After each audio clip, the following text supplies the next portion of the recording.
I find it hard to sleep at night, and we are living through such troubled times. And every child that reaches out for someone to hold, for a moment they become my own.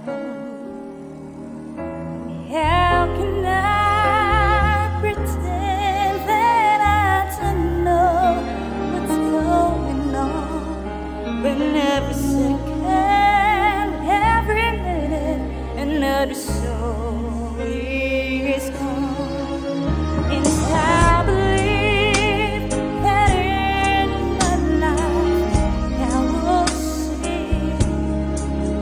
into hopelessness, we're giving up, suffering.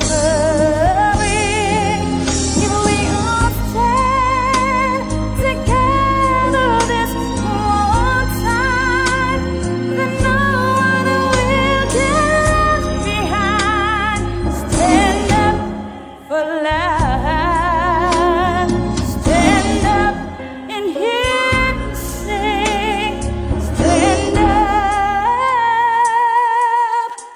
for love.